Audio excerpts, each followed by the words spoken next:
Hey everyone, and welcome to a special crossover Tick Boot Camp Vital Plan podcast. So, folks, we're really excited to reintroduce our community to Dr. Bill Rawls, the mentor to Tick Boot Camp, and we're going to have a very interesting conversation for you tonight. And Dr. Rawls, as you know, we have a full spectrum of folks who listen to our podcast. We generally get about 50,000 downloads per episode. So for those folks who may not have heard of you, can you just quickly introduce yourself to the new folks in the community? Oh yeah. And thank you, Rich. I have been working with Lyme patients now almost 2 decades since I started my journey, which was I started my practice in obstetrics and gynecology, took call in the hospital every second and third night for 20 years. And by late 40s, my health totally crashed and looked for solutions in the conventional medical community, found nothing, identified with fibromyalgia for a while, finally found I was carrying the tick-borne microbes, but that was, it didn't begin as a tick bite like most people. It was later with all this cumulative stress that my body started breaking down. Didn't find that antibiotics helped me, turned to herbal therapy, which ended up being my salvation, and became a big believer and have spent the past 20 years really understanding this often misunderstood thing we call chronic Lyme disease and understanding why I had gained such remarkable benefit from the herbs. And I'm still learning, and it's still an interesting journey. And I've been fortunate enough to enjoy robust health for the past 15 years of that 2 decades. So it's been interesting. So, Dr. Rawls, we have been, Matt and I have been on a journey together for the last 5 years that started with an experience that Matt had with chronic Lyme disease, and his employer tried to fire him from his job.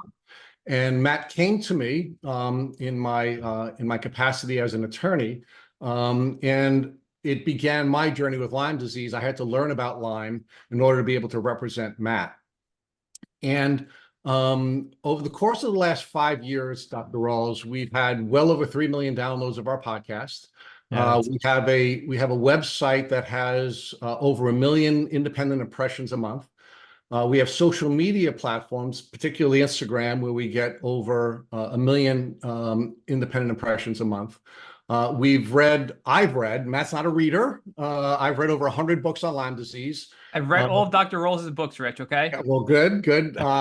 We've interviewed over 400 of the leading experts on Lyme disease. Some of them are even here tonight on our podcast, like Johanna and Lacey. We've interviewed some of the leading experts in the country on this subject. And we've actually come to a couple of conclusions that I want to share with you tonight. The first thing that we've learned as a matter of principle is money is faster than time. And although we at Tick Boot Camp give free information to community as part of our passion project, we know there are limitations to what we can help people with, which is one of the reasons why we urge people to go to the Vital Plan. And we're going to talk a little bit more about that. But the second principle that I want to share with you that we've concluded here at Tick Boot Camp is that the single best place you can spend your limited resources or your limited dollars on, if you want to avoid getting Lyme disease, or if you want to heal from Lyme disease, is the Vital Plan. And what Matt and I want to talk to you about tonight, Dr. Rawls, is first, how to avoid Lyme disease and how I've used your tools and the information that I've learned from you to protect myself from getting Lyme disease. And then Matt's going to talk about how your tools have allowed him to go on the journey to heal. And what most folks don't know is how sick Matt was. And sometimes when I share this story, it makes me cry because he was so sick. He was just so sick when we first started working on this together. And he's really recovered wonderfully in no small part as a result of what he's learned from you and the tools that you've built. And I know Matt wants to talk about that, but that's going to be the outline that we're going to use today. Yeah, thanks, Rich. I think what y'all have done is extraordinary, and what makes it even more extraordinary is you didn't really have to do any of it, and you've made this enormous impact in a community of people that are marginalized in so many ways and taken advantage of in so many ways. And yeah, this thanks. I mean, it's awesome. Yeah, so I'm going to jump in, Dr. Rawls, because I just want to share before Rich talks to you about, we're going to split this in half, and I think people who saw the marketing on this know we're going to talk prevention and treatment. So I just want to give a quick little statement before Rich jumps into the prevention side, and then we get into the treatment. But we first met over 5 years ago, and you were episode 16 of our podcast. And I just want to share the two things you shared with us that allowed me to really advance my healing journey. The first one was the awareness efforts in the Lyme community starts with grassroots efforts. And I remember you saying that it's a grassroots effort, and that's why I'm here to support you. And if it weren't for you and your guidance and your words, we wouldn't be where we are today, reaching the millions of people we have. And that's the message I want to share with everybody listening to this podcast and here on the live with us. Whatever little you can do, with whatever little energy you do have, please use your efforts to raise awareness, because it goes a long way. And collectively, we can change the way people think about Lyme disease. The second part is the HPA balance for me was a huge game changer. And after meeting you, Dr. Rawls, I attended one of your lunch webinars that you had during my lunch break, saw your little infomercial about the HPA balance. And that was really the beginning to balance my nervous system, to give me the courage and the confidence and remove that veil of fear to move forward. And we're going to get more into that on the treatment side. But I just wanted to share those two little pieces with everybody listening, and then hand it back to Rich to go over the prevention stuff. So, Dr. Rawls, let's talk about Lyme disease, and why don't we begin by defining Lyme disease? Because unfortunately, one of the observations we've made is Lyme seems to be a disease without a definition. There almost seem to be as many definitions as there are people who are defining it. So, why don't we first define the disease, or give us your definition of Lyme disease? All right.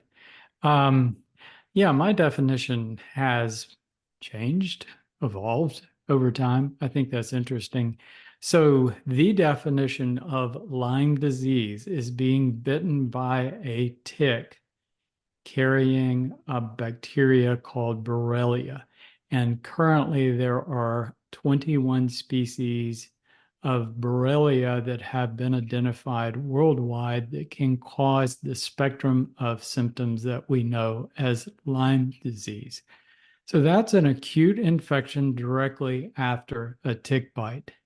So very interestingly, in my journey, talking to thousands upon thousands of people, I've come to the conclusion that it's not very common for people to get sick after a tick bite, that they've been bitten by Borrelia.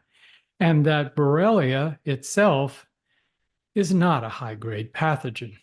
It's one of many, many, many, many, many low-grade pathogens that we are exposed to during our lifetimes.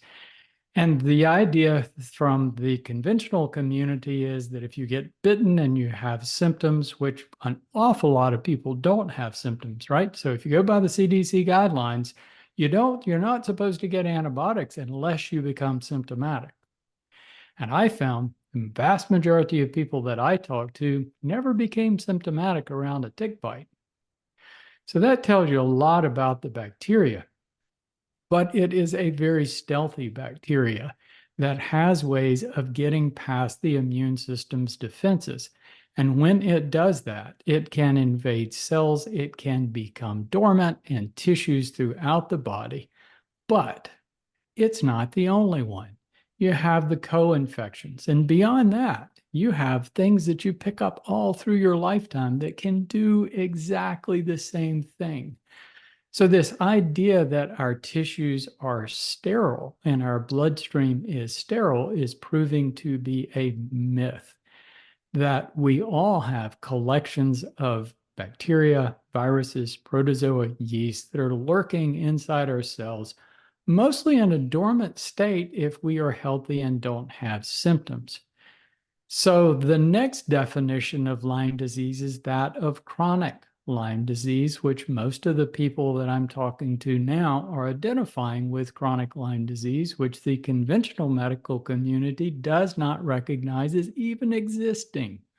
because they don't understand the concept of microbe dormancy and how these things can enter our system, not make us sick until later years when we become stressed, and then they reactivate and they start turning our tissues into a food supply. And that's what's going on. So it's typically not just the Borrelia, it's a lot of other things going on too. So the chronic Lyme disease that so many of us have struggled with or are struggling with is a manifestation of reactivation of not just Borrelia, but many other microbes that basically are reactivating, emerging from cells, breaking down cells, breaking down tissues to create food to fuel microbe growth of other microbes. And they're working together. It's never one thing. And that's how I've come to know chronic Lyme disease. So my definition is very different than the ongoing definition out there. So, Dr. Rawls, one of the things that we've done here at Tick Boot Camp is we've come up with our own definition, and I'd like you to react to it. All right. We here at Tick Boot Camp define Lyme disease as a polymicrobial, multisystemic, chronic infectious disease. What would your reaction be to our definition? Pretty close, except here's the deal. I've come to a place that if you understand chronic Lyme disease, you understand the fundamentals of every chronic illness. Chronic Lyme has been found in multiple sclerosis patients. I saw a note from a physician the other day that sees MS patients, and he says he's never seen an MS patient yet that didn't test positive for Borrelia. But then you look at research on multiple sclerosis, and it's been connected to chlamydia, mycoplasma, Epstein-Barr virus, all these other things too. And we're finding Borrelia in breast cancer tissue, inside cells, and we're finding it in Parkinson's and dementia and arthritis and all of these different kinds of things. So when you start looking at disease as reactivation of a variety of microbes, then you start understanding what's going on in the body. And I think changing the conversation and moving more to that place is really important. So I don't even use chronic infection anymore. I define an infection as when a microbe first invades the body. And for something like Ebola virus, that can be devastating. For most tick bites, it's mild. People don't get sick. And that's what makes it so threatening, because our medical system is designed to take care of acute high-grade threats. So the Lyme disease is way under their radar. They just don't understand it. And that's why you can't use the conventional tools to fix it. They're just not designed for it. Dr. Rawls, now let's talk about now protecting ourselves from Lyme disease. And one of the things we talk about at Tick Boot Camp is the formula for risk. And we actually use the Stanley McChrystal definition of risk, which is threat times vulnerability, meaning we have a disease of exposure in Lyme disease. And part of the way that we protect ourselves from Lyme disease is avoiding the threat or coming in contact with a tick bite. And part of the way that we protect ourselves from Lyme disease is to make sure that we're healthy so that we're not vulnerable to the disease process in the event that we do suffer a tick bite. Or we are harboring the microbes, and we can manage the stress that could trigger the chronic presentation. So can you talk to us about first tick bites and why I think the way you describe, at times you've described to us that the bacteria prefers the tick, or give me some help with this. I don't remember exactly how you described it, but it's almost like the bacteria prefers to use the tick as the vehicle for transmitting the disease.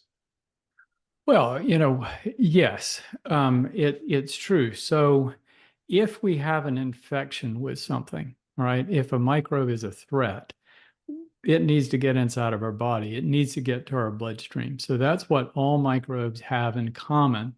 So these are all host-dependent microbes. They need a host to survive. So what do they need from us? They need food, resources, nutrients, etc. They need all the parts to make more microbes. The only purpose of a microbe is making more microbes. And to do that, they need to eat like anything else.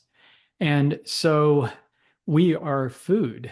Everything living is food for something else. All of our tissues, all of our cells, everything is food for microbes. But to get at it, they've got to get into the body. So I've come to really appreciate that we carry two types of food. We carry free food and protected food. So our free food is the stuff inside our gut. So we have a lot of bacteria inside of our colon, and they're happy hanging out there because there's plenty of food. And on our skin, we have bacteria that live off of the oils that are on our skin. So that's free food. We give that away. But the protected food is our cells and our tissues, and that's behind barriers. So barriers are your first level of defense. So skin is a really important barrier. The lining of the gut that keeps the food and microbes contained inside our gut, the lining of our sinuses, the lining of our mouth and nasal passageways and other openings in the body, those linings are important for keeping microbes out, but they're not that secure, and microbes are trying to find ways across that barrier. So if you get a cold, that's a virus that's trying to get through your bloodstream through your nasal passageways. And you feel it as in the infection because it's trying to break through that barrier. So it gets some nourishment there, but what it really wants is to get to your bloodstream. All microbes want the same thing. They want to get to the bloodstream because the bloodstream is a highway to all cells and tissues in the body. So think about a tick. Wow. I mean, that's just free passage right there into the good stuff. They inject the microbes, the bacteria, right directly into the bloodstream.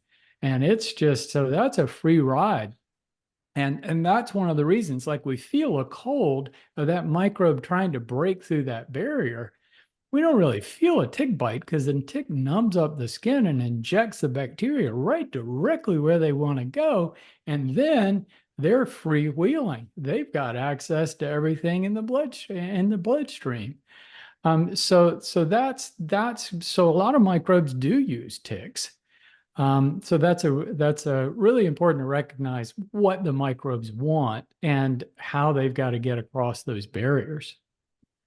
So Dr. Rawls, so we talked about the risk formula of threat times vulnerability. And of course, a threat is getting bitten by a tick, right? And when we talk about this here at Tick Boot Camp, we argue that a tick has to find you, grab you, crawl on you, bite you, spit in you, suck blood out of you, spit in you, suck blood in you for some window of time where they're spitting all the microbes into you, and then ultimately the tick will be found or not be found. So can you first talk about where ticks are, what types of environments they like, and then secondly, can you talk to us about what types of steps we may want to take to find these ticks on us if they ultimately are on us, so that they're not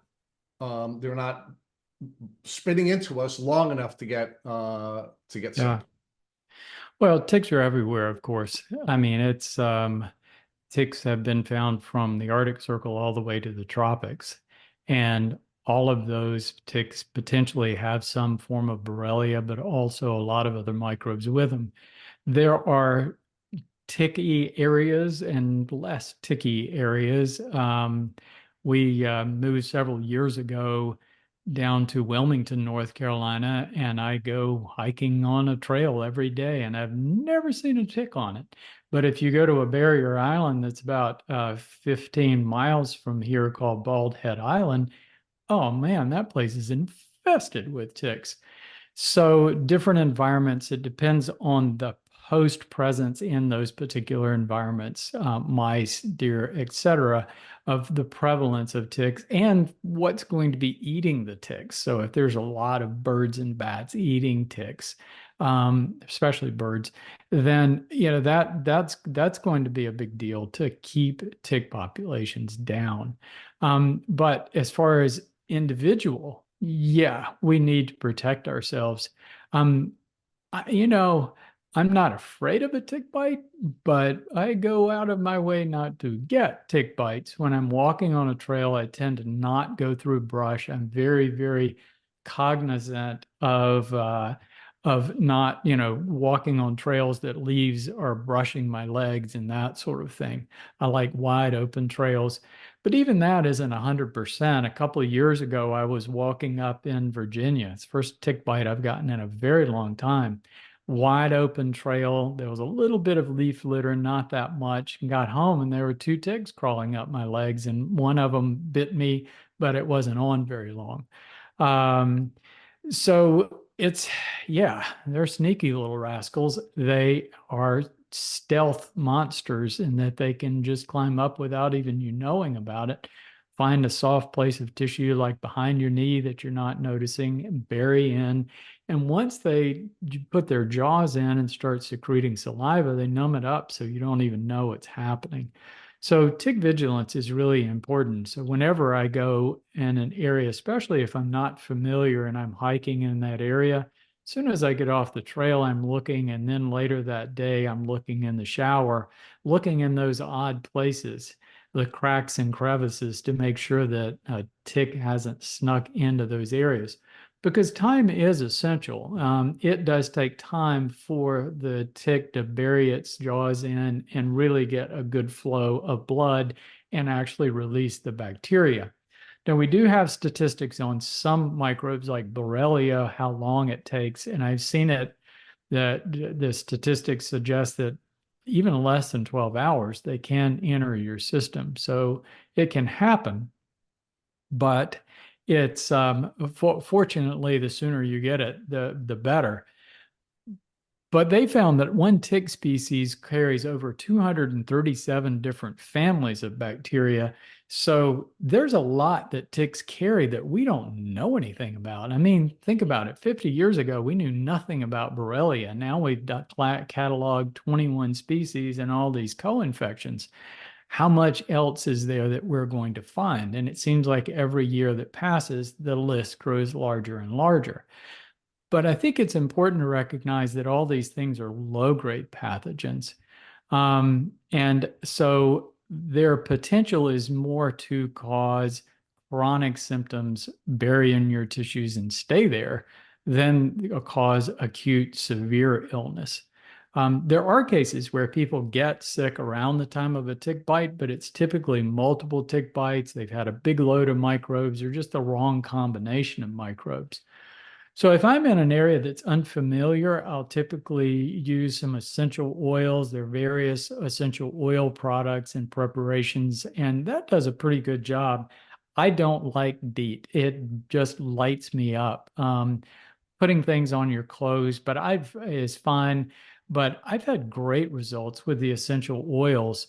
I've also found that just taking herbs every day, like I do, I'm constantly, every day I take a pretty good helping of herbs.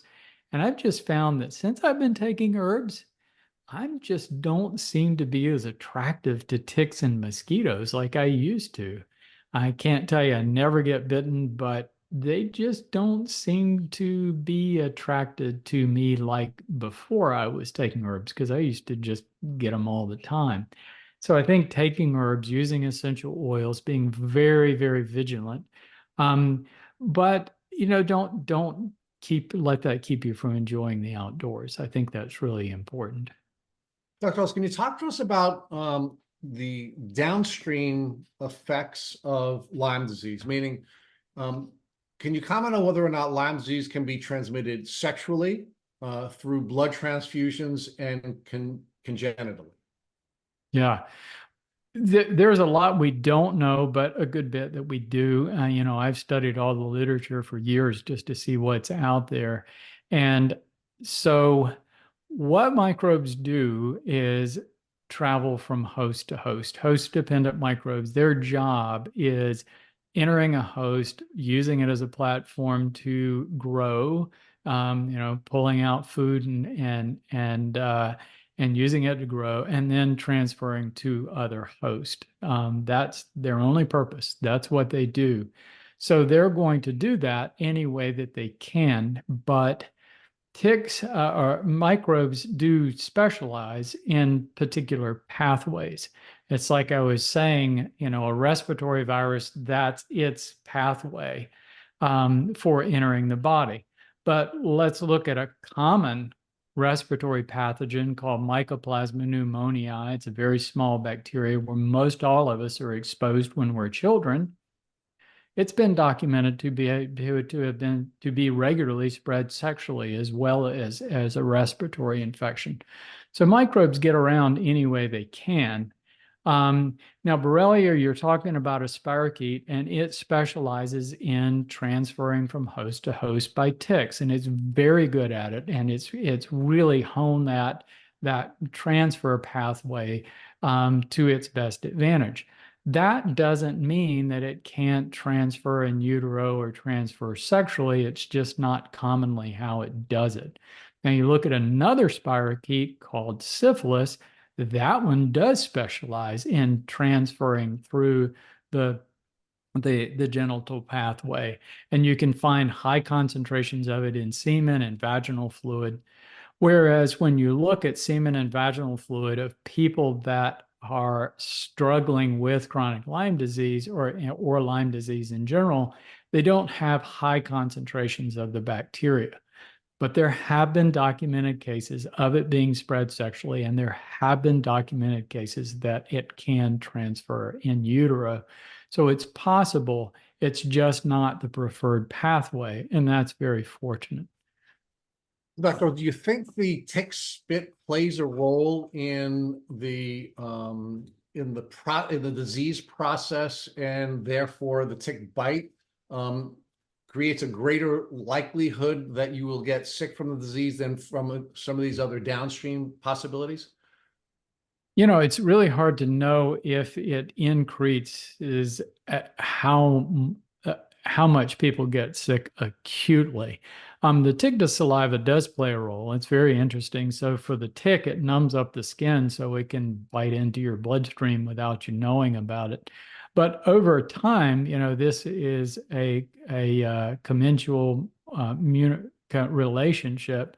So the tick is basically helping the microbes out. And so there are things in tick saliva that affect our immune system in a way that it basically stuns it and allows the microbes a little bit better passage. But again, as I said, our immune system is really we have built-in immunity against most tick-borne microbes. I mean, you think about it. So built-in immunity is a function of past exposure, not just our past exposure, but our ancestors' past exposure. So Ebola virus is a really, really terrible microbe because humans have rarely been exposed to it, and we have zero built-in immunity. So when it hits the bloodstream, it ravages all the cells in the body, and everybody that gets it gets sick. So when you look at tick-borne microbes, ticks have been biting humans since the beginning of time. I mean, think about it. Our great ancestors lived on the ground, and they were continually bitten by every variety of insect. And, it was really interesting. Talk about where we find them. There was a specimen of amber found in the Dominican Republic, an island in the Caribbean, with a tick that contained Borrelia that was millions of years old. So this thing has been around a long time. And so we do have some built-in immunity to it, but it's a game between the microbe and the immune system. It's always, and each one of them are trying to one up the other to gain an advantage. And so this has been happening for a long, long, long time. So when you look at that relationship between a microbe and a host, A really bad relationship is something like Ebola virus that immediately kills the host, because if you kill the host very quickly, you lose your opportunity to spread. You lose your platform. You kill the platform.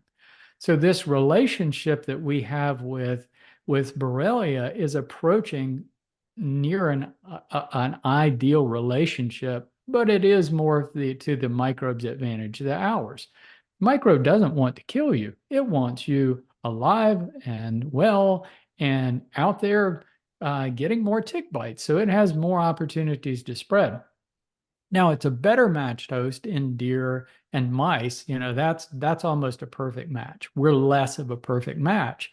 But that being said, when I was researching my book some years ago, there was a human that thawed out of a glacier in the Italian Alps. It was 5,300 years old, and they found Borrelia in his bloodstream. He was in his mid-40s. He had some arthritis. He had some issues. But hey, this guy was hiking across the Alps, and he actually was killed by an arrow in the back, not by chronic Lyme disease. So what that tells you is you can have these things in your system and you can still go about life, and that works really well for the microbes. So let's talk about that, Dr. Rawls, because the other half of the risk formula is vulnerability. And I guess my first question to you is, do you believe there are more people suffering from Lyme disease today than there had been in the past because we are getting bitten by ticks more often, or because we are more vulnerable because we're suffering from metabolic stress? Yeah. First of all, it's impossible to answer that question. And the reason is because our testing has been so erratic. If we had tested every symptomatic person that we ever saw after it was first found in Lyme, Connecticut, and in the mid-70s, we could say that. But we don't have a baseline to compare to. Every year testing has gotten more and more prevalent. And so you could very easily say we're seeing more cases because we're aware of it more and we're testing for it a lot more. And I think that's part of the problem. So are ticks increasing? Well, there is some evidence that with global warming, ticks are shifting, and possibly they're biting more people. It's kind of hard to say because you think about it, people are living in cities and they're living indoors more than ever before. You go back 100 years ago and people spent most of their lives outdoors. People worked in fields and farms and woods. And so, the thing with Lyme, Connecticut was that these first cases showed up where in an area in a suburb that had been reforested. So it was farmland, and now suddenly these people were surrounded by trees. But even those original cases of Lyme disease, if you go back to Bergdorfer's notes, he suggested that he was also finding a species of rickettsia, and he wasn't sure whether most of the symptoms were coming from that or coming from Borrelia. So this co-infection of multiple microbes, I think it's very, very important to understand this thing. But fancy you should ask that question. Today, a new report came out that was published in Nature magazine, suggested that the radical changes of our environment, global warming effects, our heavy load of toxic substances that are entering the environment, how 8 billion people are changing the world's environment. All of these factors, they listed a whole list of factors that were coming together to increase risk of infectious diseases. And yes, they did include Lyme disease on the list. But I think we're seeing more cases of chronic Lyme disease because people are more stressed. They're exposed to a lot more toxic stuff. They're eating a horrible diet. They're not exercising. So you have all of these factors that are coming together to create what I consider very poor cellular health. And, so when we look at that immune system question, I talked about barriers being really important, and everybody knows your backup to plan if things get across the barrier is your immune system. But your third level of defense is your cells. And I think this isn't recognized as much as it should. All of your cells can defend themselves with a process called autophagy. You hear about autophagy as the way that cells renew themselves, but autophagy is also a mechanism for expelling invasive microbes. So if your cells are stressed, if you're exposed to these low levels of toxic substances from in the air, in our food, in our water, nanoplastics, all the things you're hearing about, if you're not getting but 6.5 hours of sleep or less, which is average in America right now, if you're eating all this processed food, if you're sitting by a computer all day and never exercising, you are vulnerable. And there's just no way around it. So I think all of those factors have to be considered when we're trying to answer that question. Dr. Rawls, when you and I had first met, I had shared with you that I am bitten by ticks all the time. I guess before I started using the Restore kit, antibiotics had been the tool that my doctors were prescribing when I had been bitten by ticks. And I shared with you that I was concerned that I was taking antibiotics too often. And part of what we had talked about, and part of what I learned from reading both of your books, is that I could make myself less vulnerable to the disease process if I did some of the things that you just outlined, make sure I got adequate exercise, that I improve my diet, I sleep, all of these different tools. But we also talked about using herbs. And the last 2 times I was bitten by a tick, well, actually, let me just share one thing. So I started using the Restore kit, and I was using 50% of the Restore kit, meaning I was taking what 50% of what Matt was taking. And then after I was bitten by a tick, what I would do is I would go back to the full. I would take the Restore kit twice a day. And I believe that's put me in a position where I'm less vulnerable to the disease process. And I've decided after the last couple of ticks, which I'm finding early because I do check on a regular basis, that I did not use antibiotics, and I didn't want to use antibiotics all the time. So can you talk about how herbs, and specifically the Restore kit tool that you've created, can help us to be less vulnerable to the disease process if we're coming in contact with ticks the way I am, not only outside, by the way, Dr. Rawls, but also inside, because my dogs bring ticks into the house. Yeah. Yeah. You hear from conventional doctors or infectious disease doctors that 20 days of doxycycline or amoxicillin will completely eradicate any Borrelia in your body. And there's just so much evidence in the scientific literature that that is just not anywhere close to being accurate.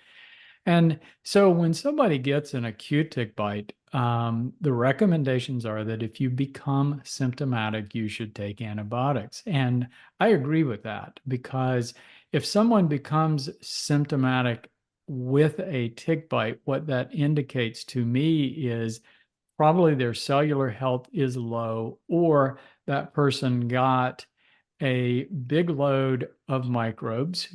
Most of the people that I've talked to that identify with chronic Lyme, but identify getting sick around the tick bite, had a big load of microbes. I'll never forget the guy that said, well, I came out of the bushes and, for 3 days, I was picking ticks off my body everywhere. I picked hundreds of ticks off, and he got this big load.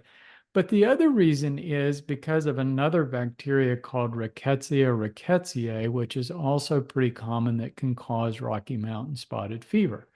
So one thing that I pondered is Rickettsia more virulent? Because Rocky Mountain spotted fever can be bad, right?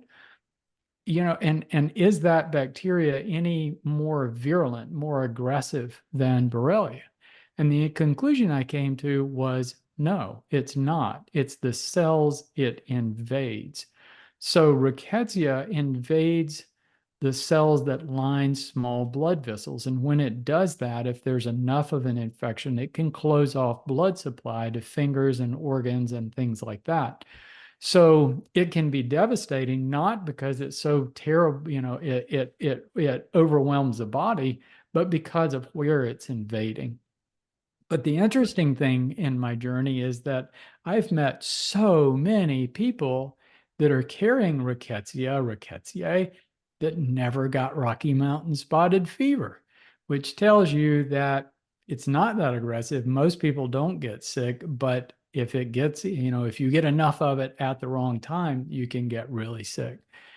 So I think because of that reason, that thing of, especially if you have a rash, you should take the antibiotics. So that being said, antibiotics are designed for one primary purpose: to kill fast-growing bacteria. That's what they do. They're very good at killing fast-growing bacteria. So if you've got a pneumococcal pneumonia, you're talking about bacteria that are extracellular, invading, destroying cells, and they're turning over they're doubling every 20 minutes. The doubling time of Borrelia is 12 hours. So even the best of antibiotics aren't putting a dent in it as much as they are those fast-growing pneumococcal bacteria.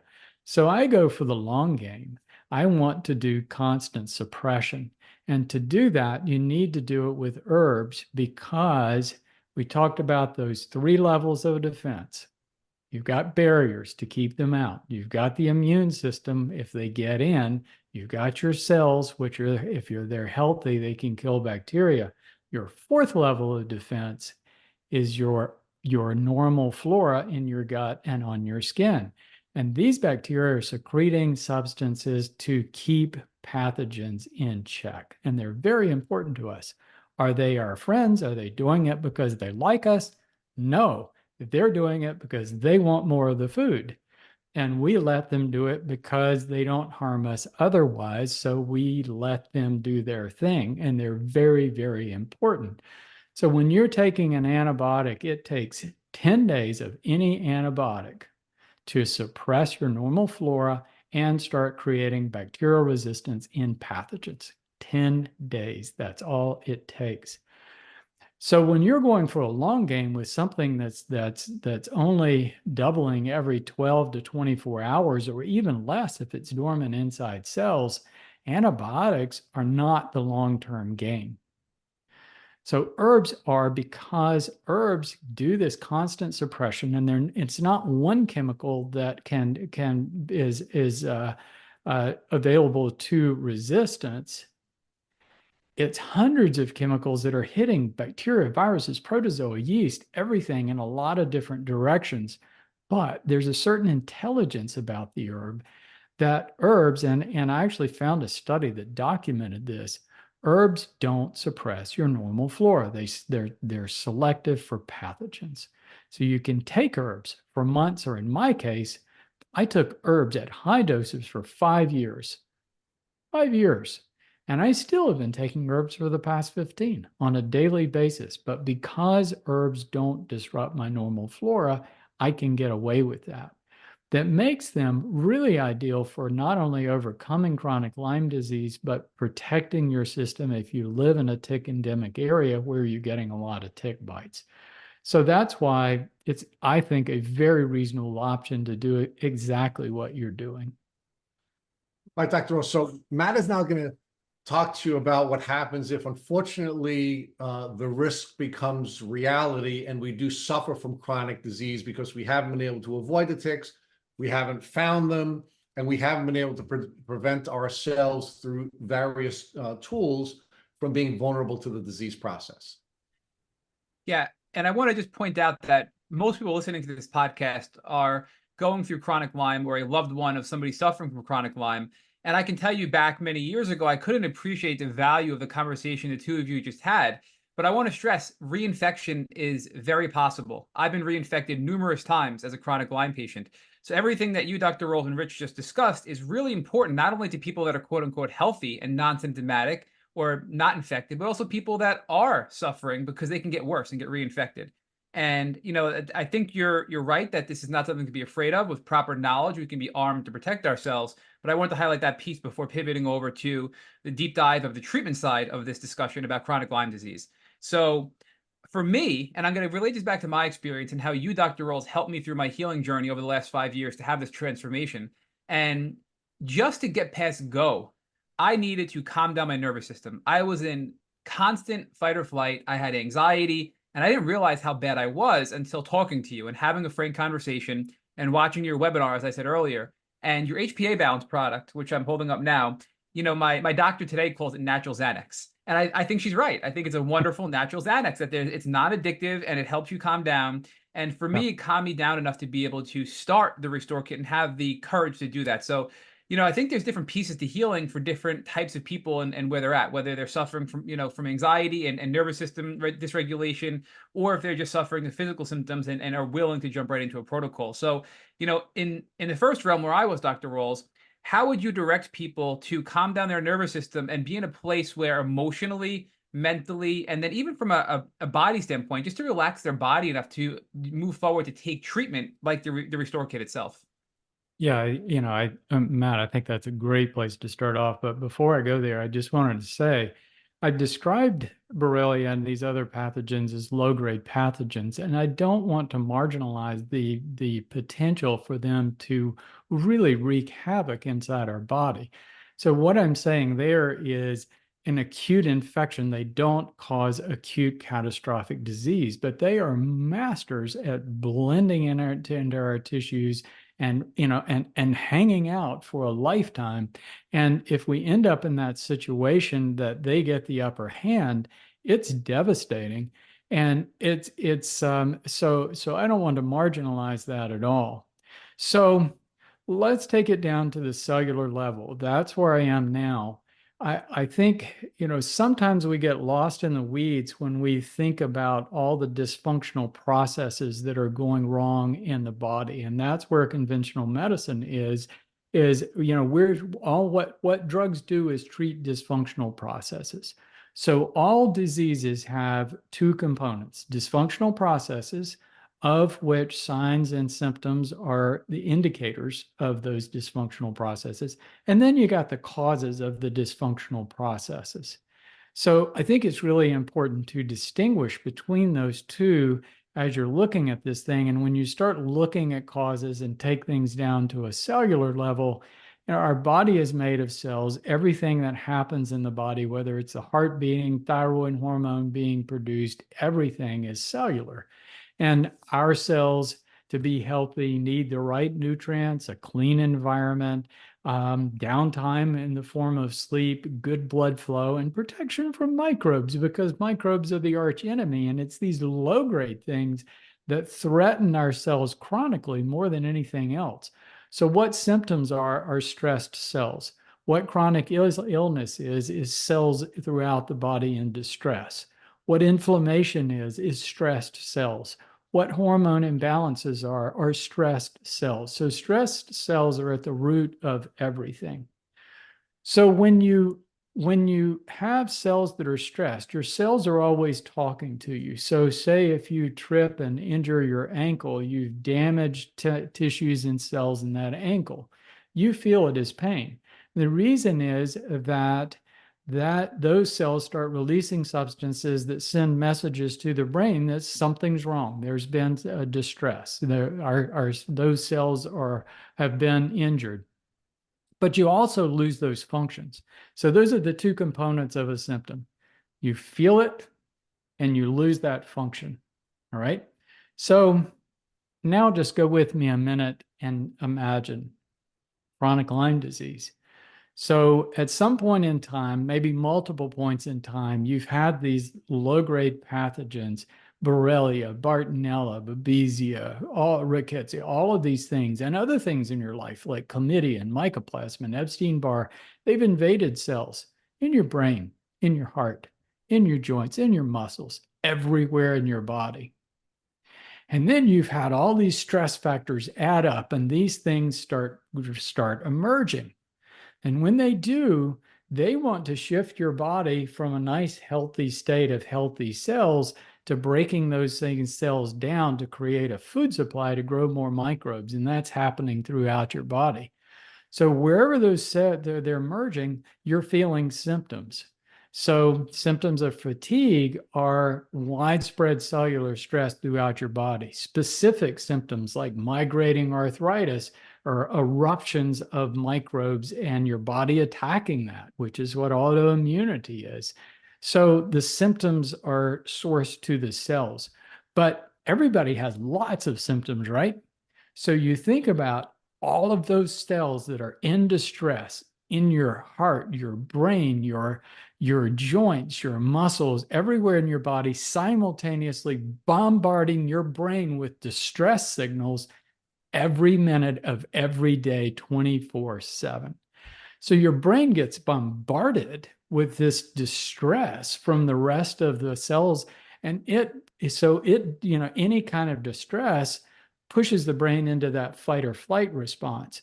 Up goes adrenaline, up goes cortisol, because those are like, we have to be on high alert here. There's something attacking us. We have to deal with this. And because it's chronic, it's not like running away from your tiger that you either win or you don't. This stays with you all the time. Your brain's constantly being bombarded. So you have this sympathetic overactivity, and that threatens your ability to sleep. And there's no wonder that you become anxious when that happens. So all of that is going on, and it works against you. It's just one of the worst things. So when we look at obstacles to recovery, for most people, that is the top one. It is really big. So how do you overcome it? Part of it is short-circuiting that response. So you can short-circuit the pain response with narcotics. Well, maybe that's not such a good idea.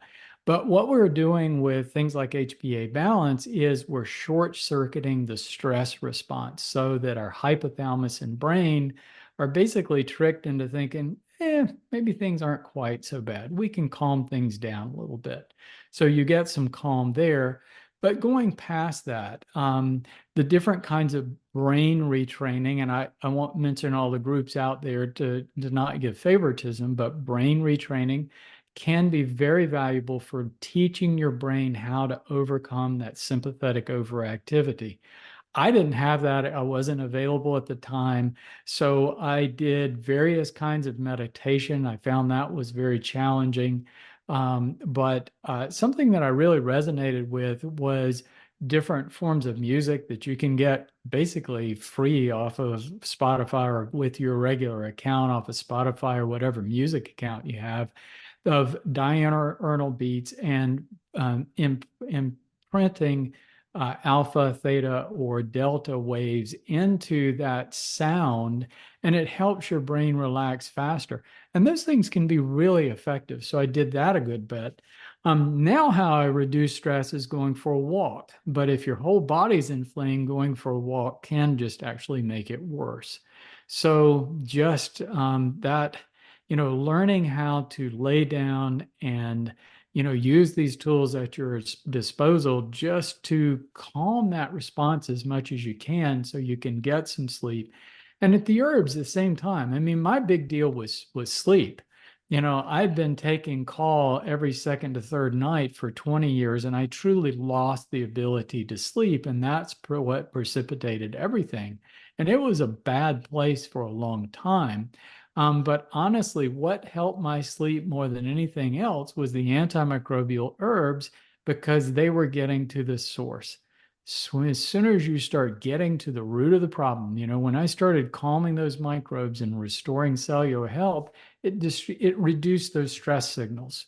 So, my brain wasn't overloaded anymore, and that response finally gradually calmed down. I know that's a long answer, but No, it's a wonderful answer. And I just want to recap, because I'm telling you, Dr. Rawls, not only people suffering from chronic Lyme, but if people listening have family members who are just stressed out or always on 110% and can't shut down and can't sleep.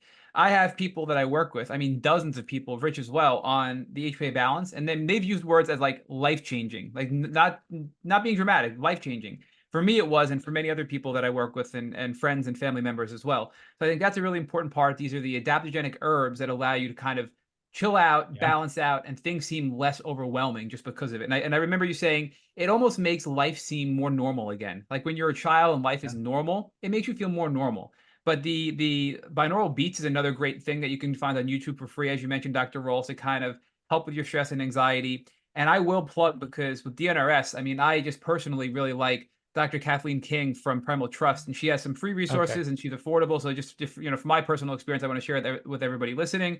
And once you're well enough, walking is a huge piece as well. The physical exercise is great for the stress and also healing as well. But I'm kind of focusing on the early stages first, just to get your body ready for more harder treatment. And the walking, not only is it positive for the movement and detoxing, but I recently learned from Dr. Kathleen King again, where when you're moving, you're generally, especially outside, you're moving your eyes around back and forth. And that's a form of that, eye sensitization. I forget what it's called, but there's that eye movement where it stimulates your vagus nerve and helps you calm down as well. So there's a lot of pieces to walking that can help you with your nervous system, right? So I think that's a good first place for somebody to start if they feel overwhelmed and haven't done anything to treat in a while. But the second piece of that is, you mentioned just the herbs in general. But I can tell you, I have had people that have reached out to us at Tick Boot Camp that say they just can't tolerate the herbs because they're so sick and so sensitive and so toxic, and they, the double MTHFR mutation, and they just simply can't do it. And my advice is, hey, pull back on the adaptogen, not the adaptogen, pull back on the advanced biotic, which is more of the antimicrobial side. And then the feedback I get is from some really sensitive people, I'm still not really feeling that great and I can't handle it. And I say, pull back on the mitochondrial support, right? And I don't know why, but that seems to allow people with the adaptogen recovery and the gut and the daily multi to be a good start. So can you kind of step us in what the next steps would be for a really sensitive patient who may want to just, dip their toe in the water with herbal therapy, specifically with your products? Because I think it's a good blend, but some people are just too sensitive to go right into it, if that makes sense. Yeah. The stronger antimicrobial herbs, the Japanese knotweed and cat's claw. And here we're talking about, I think what's important is when you look at herbal products, the concentration of the chemistry, what we call the phytochemicals of the herbs, are really, really important. And a lot of products out there don't work because they just don't have the concentration that you need. So these products, we're talking about capsules that are absolutely loaded with phytochemistry. They're about 10 times more potent than other things out there.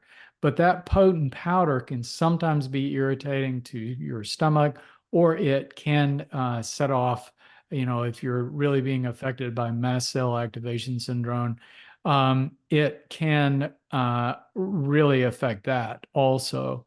And so, there are different options out there. I mean, I love for everybody to be on all the products, and about half the people can start right off and they don't have any problem. But for those who don't, that stepwise fashion works. Adaptogen recovery seems to be really well tolerated.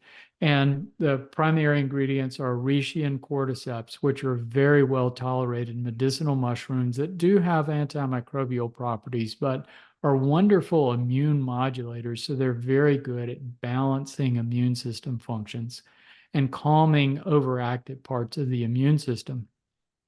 But I also, sometimes your intuition just carries you places. And there was this other herb that I thought was just a wonderful herb called Chinese skullcap. And people have since asked me, well, if you were on a desert island and could only have one herb, it would probably be Chinese skullcap. That's the one I typically say. Because not only is it a wonderful immune modulator, but it's also a wonderful antimicrobial and much better than anybody expected. I first learned about it through Stephen Booner, who really didn't rate it very highly. But then in 2020, there was a series of studies done through Johns Hopkins that were looking at the killing power of herbs versus antibiotics. And they were looking at a lot of herbs that people were using, and Japanese knotweed and cat's claw were on that top list, but so was Chinese skullcap. And it's like, whoa, that's a better antimicrobial than I thought. But there was a study on Bartonella, Japanese knotweed, Chinese skullcap, there again. And then Babesia. Well, Chinese skullcap again, and Japanese knotweed, so those two have a lot of carry with what they do. But then when I was researching herbs that might have value against COVID, SARS virus that causes COVID, those herbs popped up there too. And Chinese skullcap was one of the best ones. So it's this wonderful herb that turns out it has these great antimicrobial properties, but it's so exceptionally well tolerated. And it's kind of my foot in the door. So if I can get people if they can tolerate the adaptogen recovery, then that often settles things down enough that they can start tolerating other kinds of herbs.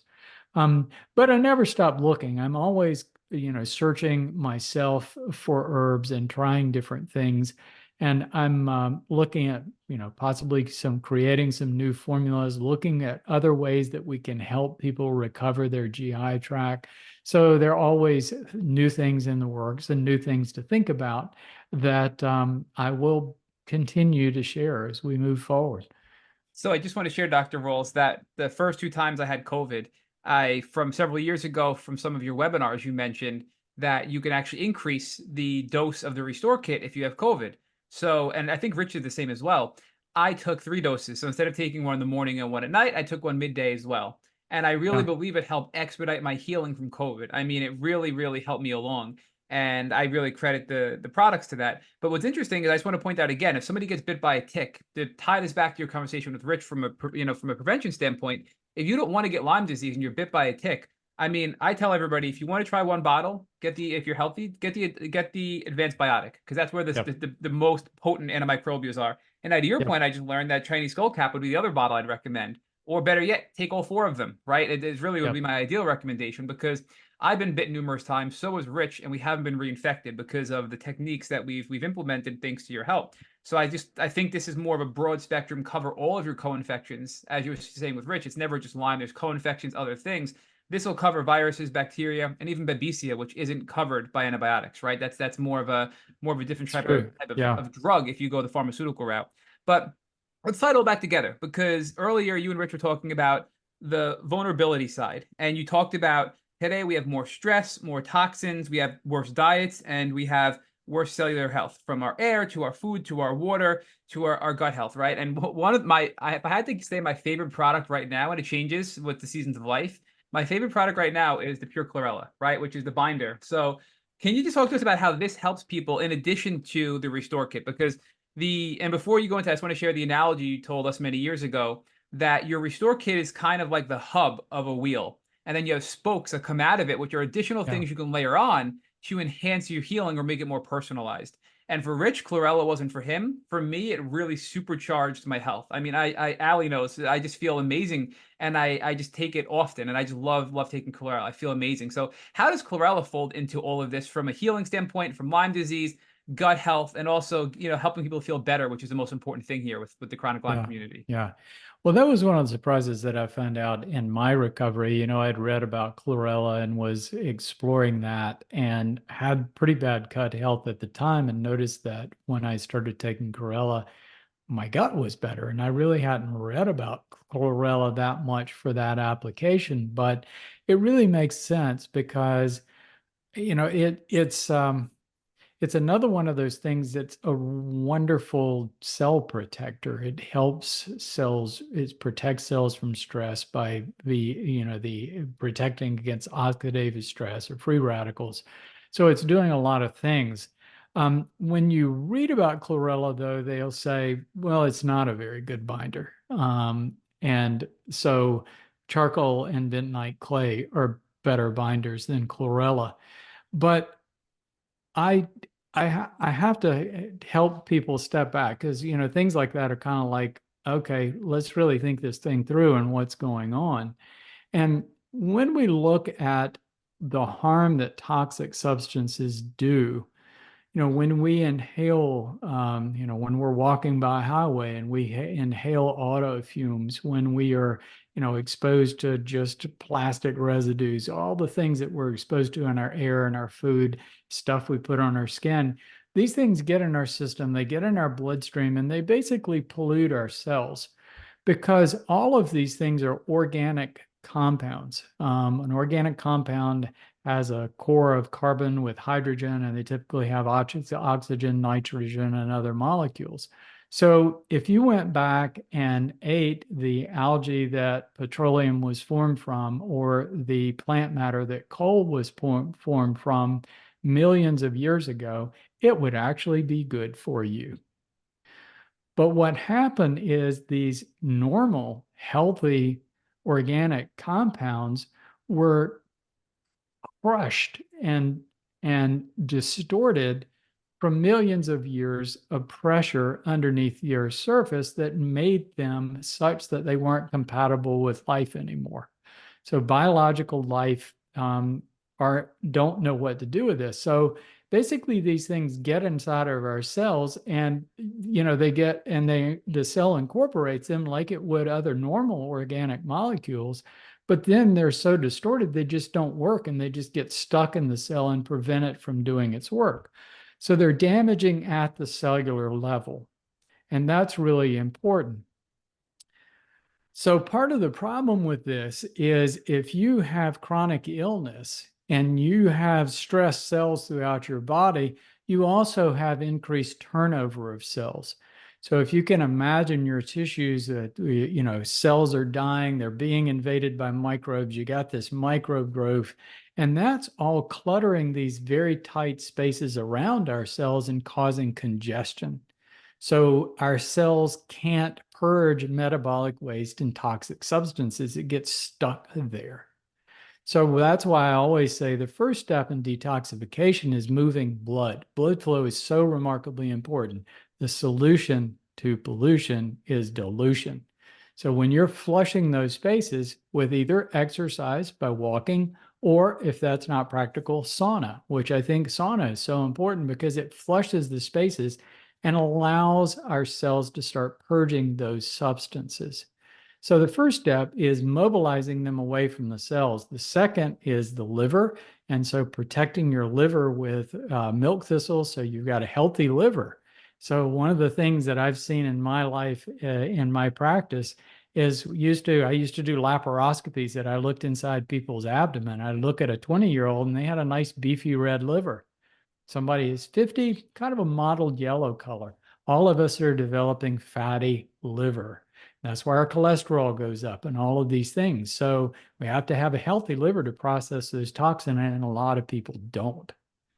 So, but once it is neutralized by the liver, only then does it get to the GI tract to be removed. And it's a slow trickle, not a big load. So if you're taking charcoal and bentonite clay, which typically cause constipation, you're just slowing that transit of things getting out of your body. The best binder you can use is vegetable fiber because it increases motility, really important. And you pick up this trickle and you move it out of your body. Now, when we look at chlorella, that's the thing. It doesn't stay in the GI tract.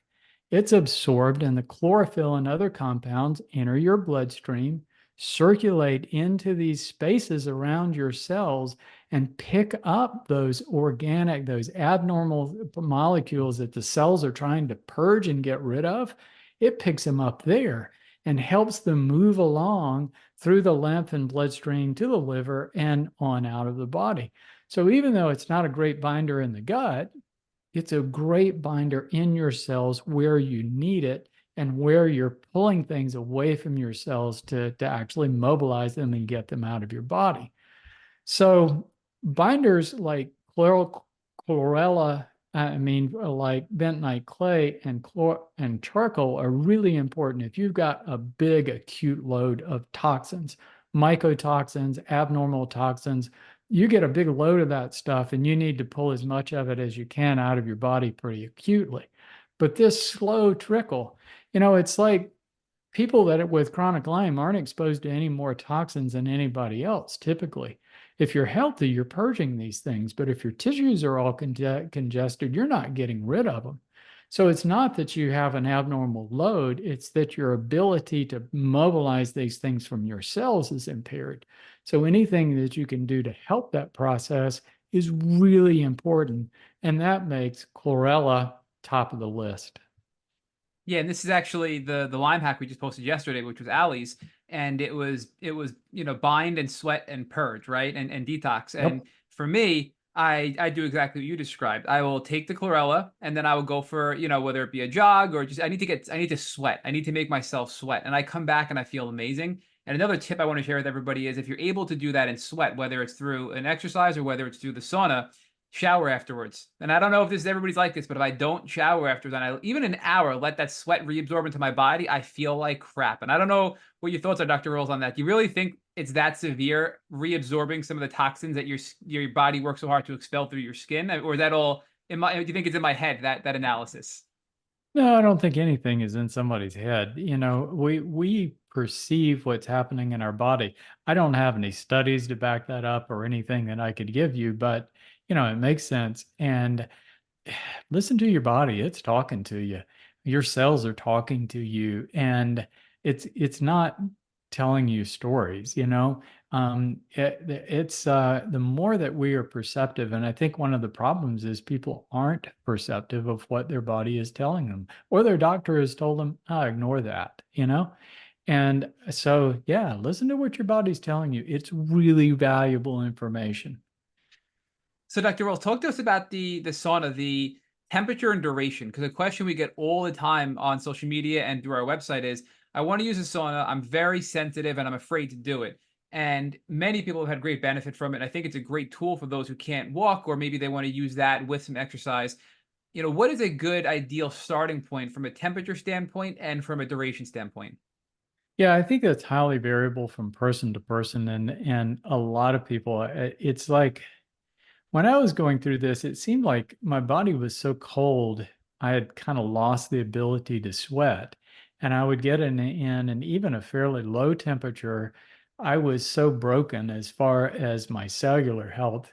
Um, I had a really hard time starting out, building up to the point that I could even sweat. Just the heat, I wouldn't be able to tolerate the heat, and I know I have to get out, even at a low temperature. So what they tell you is the ideal is 3 to 4 days of 30 minutes at 130. And that's a pretty high temperature. That's with the far infrared sauna. Um, and I think that's the ideal, but it may take time to build up to that. So the first is getting it to the point that you can tolerate enough heat that you can actually sweat. And if you're sweating, that means that you dilated your blood vessels and you are flushing those extracellular spaces. So that's really, really important. But it is, yeah, you do have to build up to it. And I think any sauna can be valuable. Um, if you grew up in Finland, you would not live anywhere in the world unless you had your traditional sauna. And I think there's a lot of value in a traditional sauna, but sometimes the moisture from the traditional sauna does bother people. And the other advantage of the far infrared sauna is they're very portable. I had one for a while. You order it from the company, it shows up in a box, you snap the panels together, and there you go. You plug it into a wall socket in any corner of any room. So the portability of it, and after I used it for years, I just wasn't using it anymore because I was back to exercising full blast, and I sold it, and somebody else got to enjoy it. So it's so yeah, in any kind of sauna, I think has value. So I just want to make sure we focus back on the restore kit, because I kind of bounced around with detox and gut health and binders and support. And I think all those tools are really great and they will help you heal. And I think if you can start to rebuild your cellular health and you can restore some of your gut health and you can calm down your nervous system, your body's in a much better place to heal. And your immune system can do what it was designed to do, which is help fight the bad things in our bodies to help us not feel symptoms, right? Which is stressed cells, as you noted. But I still think the core hub being the restore kit is the tool that most people should strive towards for general health. And I know there's some debate out there. Can you be on herbs long term? I've been on them now for a couple of years. I don't know how long it's been. I plan on being on herbs for the rest of my life. But the Restore Kit specifically, as you mentioned, Dr. Rawls, is based off of a Johns Hopkins study that you just intuitively knew from other research before the study came out several years ago. And all the herbs in your Restore Kit are the ones that are on the top list of herbs that are antimicrobial for Lyme and the most common tick-borne illnesses, correct? So everything that's been out there, these herbs have been addressing and treating intuitively through your knowledge and now proven and backed by studies out of mainstream universities. Yeah, that's partially correct. I can't take all the credit. So it was just serendipitous when I was my body was totally collapsing.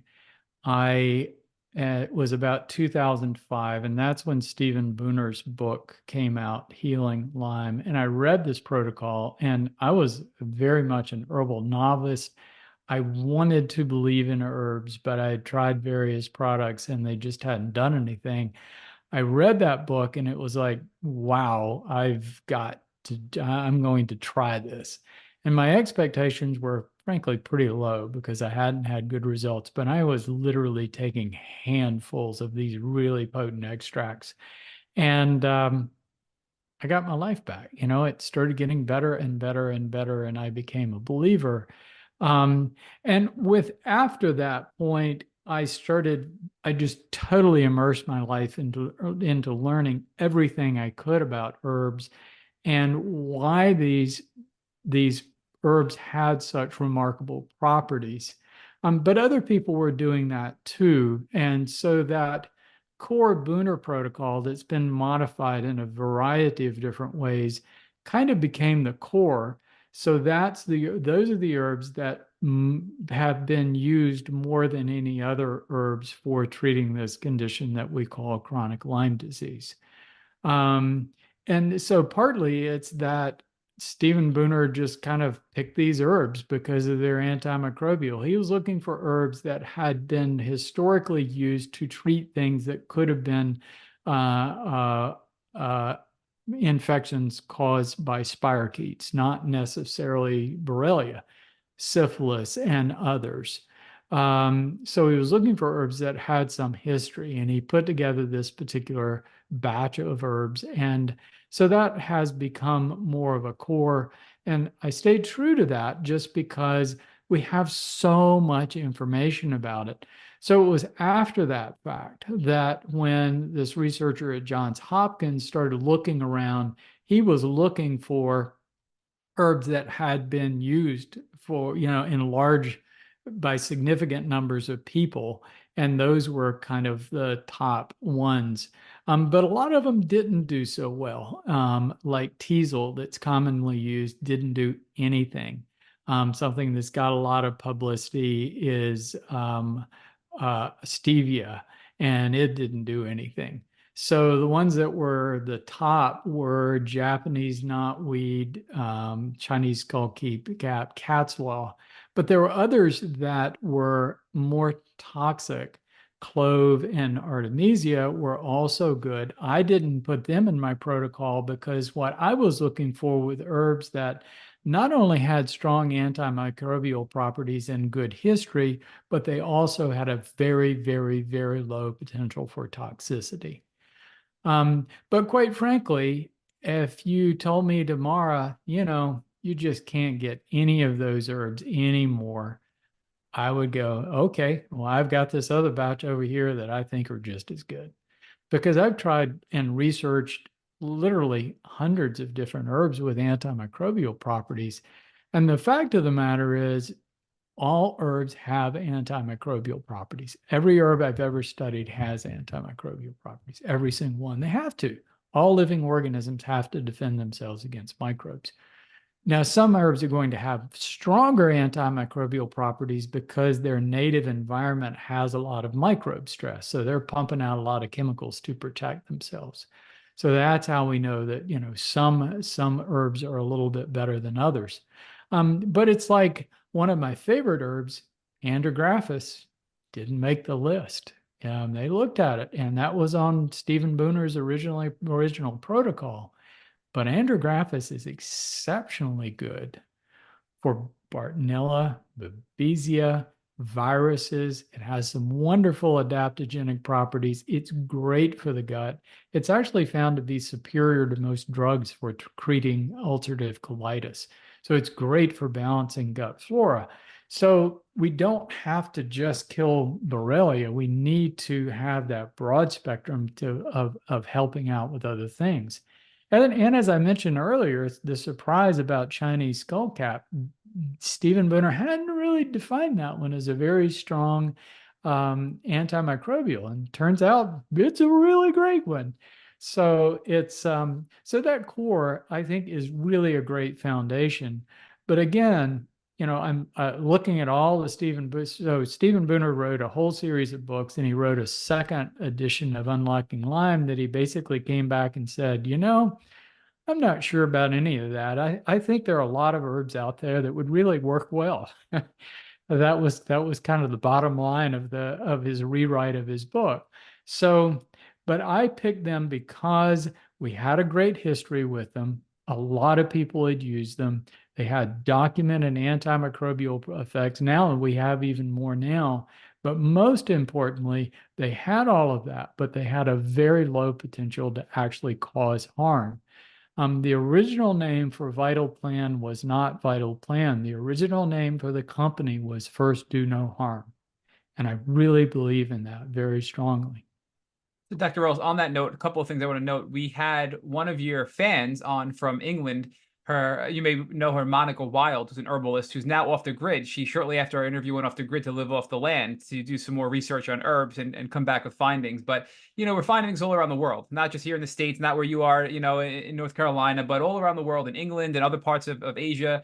And there's great value here. Our ancestors, in thousands of years ago, used herbs to heal themselves naturally. So I do want to, before I ask the next question, we're about to segue into the end of this and some questions. So if there's anybody that's on the live and they want to throw in a question or two in the chat, feel free. If you want to, maybe jump in and speak, and you want to raise your hand in the Zoom meeting, feel free to do that as well. If anybody wants to ask Dr. Rawls a question. And the follow-up to that, Dr. Rawls, is what I love about the Restore Kit is, you mentioned it's very low toxicity, but it's also almost has, I don't want to say zero, but extremely limited interactions with other medications. So people always say, I'm on this blood pressure medication, I'm on this anxiety medication, I'm on this depression medication, I'm on this antibiotic. Can I take the Restore Kit with it? And I feel like 99.9% of the time, the answer is yes, because there's such a low interactivity with other medications. So I think that's a nice design of the product as well for anybody listening. The last question I want to ask you, though, because this is another thing that's been huge for me, is the gut balance. I love the gut balance, which is this slippery elm bark, the berberine, and the dandelion extract. I mean, I feel from all the antibiotic overuse as a child and all the antibiotic overuse as a early Lyme patient, that this has helped me rebuild my gut health and helped me be more resilient to illness in general, where I never got sick as a kid. I got sick every couple of weeks when I was first diagnosed with Lyme disease. And knock on wood, I haven't been sick in quite a while. And I think that the gut balance, the Restore Kit, and the chlorella and all these things are collectively helping me, but I strongly believe the gut balance is a big component to that. If you can just speak to that a little bit. Yeah, when we look at our gut, when we talk about that sympathetic overload, then all of our cells bombarding our brain and our brain going into flight or flight response, that flight or flight response, that nonstop adrenaline and cortisol not only keeps us awake at night, but it affects everything in our body. So when we're in that fight or flight response, we shut down functions in the body that aren't really needed for us escaping some acute threat, like running from a tiger. When you're running from a tiger and getting ready to be mauled, you don't need to be digesting food. So your digestive tract stops, basically. And that's a big problem. 75% of chronic Lyme people and most people with any kind of chronic illness, because of that effect, end up with gut dysfunction. And I've come to appreciate that, yes, diet is a big factor, but that sympathetic overdrive is a bigger factor because it slows motility. So all cells in your body are food, including your intestinal cells. And you've got all these bacteria eating that free food inside your gut. But you need to protect those intestinal cells. So all of your intestinal cells secrete a layer of mucus that sets up a barrier between the cells and the bacteria. It minimizes those cells' exposure to the bacteria in the gut, because even our normal flora, if they're overgrown, can damage our intestinal cells. All cells are food. All cells are food. Really important to recognize. So that mucus barrier is really important. So when you've got that sympathetic overactivity and just that just doing modern life, we all have some of it. We slow down gut motility. And when we slow down gut motility, then it allows bacteria more time to grow. So in the small bowel, we talk about small bowel bacterial overgrowth, SIBO. Basically what that is slow motility. And if you're not moving food through, bacteria have more time to grow. Bacteria grow as long as food is present. So you have bacterial overgrowth, and as you get more and more bacteria, they start stripping away that protective mucus barrier that protects those intestinal cells that is so remarkably important. So what we're doing with gut balance is we put a really big dose of something called mucilage through the herb slippery elm. And mucilage is basically the same thing as that mucus layer. So when you take gut balance, it's helping to resupply that mucus to help protect that gut lining all the way from your esophagus, all through your stomach, all the way down the GI tract. But in addition, the berberine is really nice for decreasing pathogens in the gut. So you're decreasing some of that bacterial count, protecting the cells that line. And I put dandelion in there because it's a bitter herb. Berberine is bitter, but dandelion is bitter. It enhances bile motility, so you get your liver and your gallbladder going. But it also, that bitter herb is something you can do to bump up your intestinal motility. And interesting, we hear about bitters, and we take bitter herbs to increase motility. And the big question is, well, do you actually have to taste the bitter? And they actually did studies and they found out, no, you can take it as a capsule and those bitter herbs still have the same effect in your GI tract, which was really interesting. So that was the addition of the dandelion. That's fascinating. So I just want to hop to a question or two from the chat, and we have one mail in too that I wanted to touch on. So the first one is Morley Robbins of the Root Cause Protocol says that all Lyme patients have too much iron in their system. What are your thoughts on this? And the secondary part of that is, does Lyme stuff ever cause restless leg syndrome? Well, that sympathetic overactivity and the effect that reactivated microbes have on the substantia nigra in affecting those cells. So restless legs is associated with impairment of dopamine. And so you actually have changes in those cells, the dopamine producing cells in the substantia nigra, that leads to that. So, that's part of it. As far as the iron goes, that's a really interesting topic that I will hit on very briefly, but it goes into the topic of the dormant blood and tissue microbiome being a cause of all illness. So all bacteria, with the exception of one that we really know about, use iron to reproduce. They need iron to reproduce. And as long as our red blood cells are intact, they can't get to the iron. So one thought about a mechanism for iron release is that when bacteria that are dormant inside our red blood cells, bacteria that we pick up from the outside, bacteria from our gut that make it to the bloodstream, from our sinuses, from our guns, we all have a dormant microbiome of bacteria that are inside of our red blood cells. And as long as we're healthy, they stay that way. But if your cells are stressed, if your body's stressed, the bacteria start breaking down the red blood cells to release the iron to have a source of iron to create more bacteria. They also clump red blood cells together, which is part of that clotting effect that you see. Really interesting to get in the science of that. The one exception, though, Borrelia doesn't use iron. It's other bacteria that are being reactivated. So, yeah, but that's a really interesting topic that I've been really diving into a lot lately. That's fascinating. We had another one come in via our direct messages and social media from somebody who couldn't make it, but is going to be listening on the replay on our podcast. But they've tried your protocol a couple of times, and this is similar to what I asked earlier in the podcast, which is they tried it, I think they went too quick. They started full on. They started having some rashes, some burning, red dots. They pulled back. Then they tried just looking at the note here. Then they tried the mitochondrial support and had a rash again as well.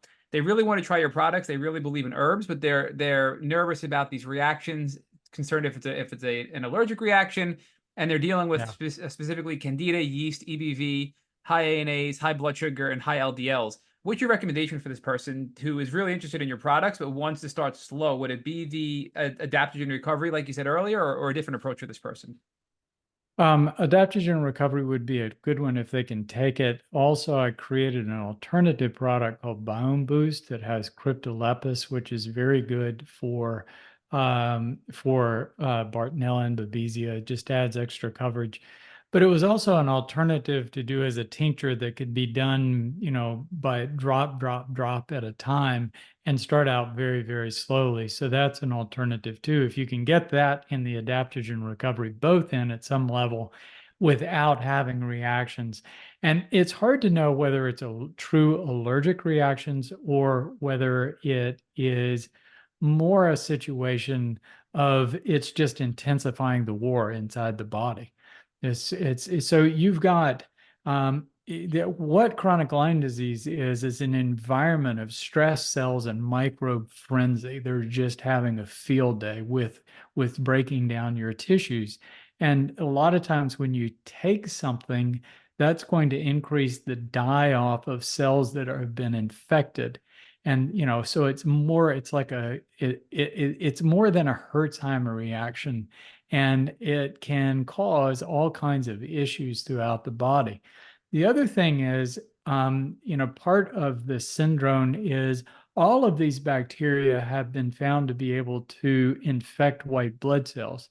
So why do they do that?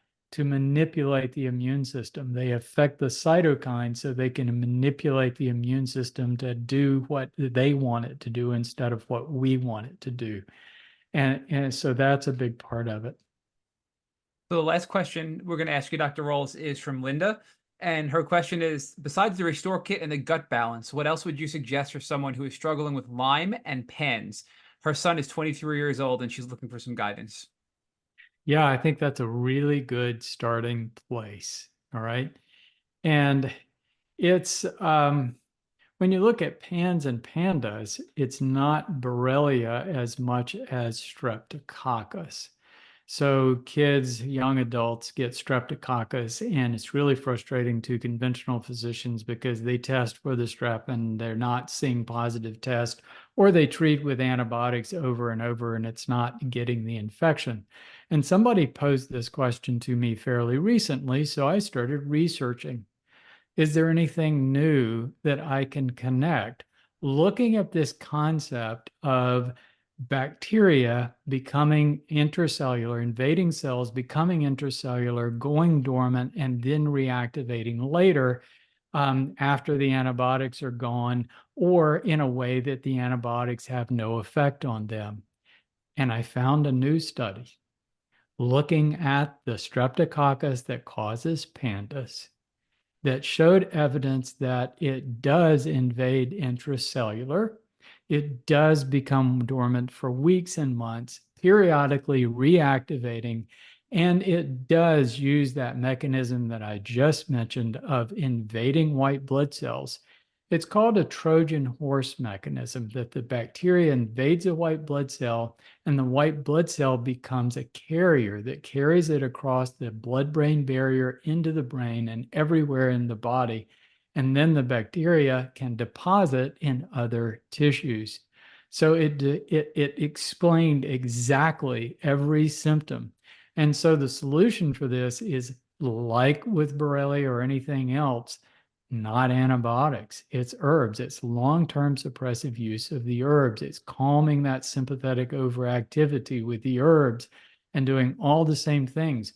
So no matter what you're talking about, no matter what bacteria you're talking about, no matter what illness you're talking about, I'm finding these exact same mechanisms. It's just crazy how much I'm seeing it over and over and over again with different bacteria.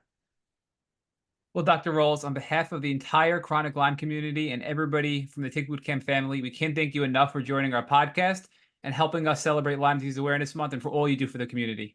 It's been a pleasure, as it always is. Thanks to both of you for all you do.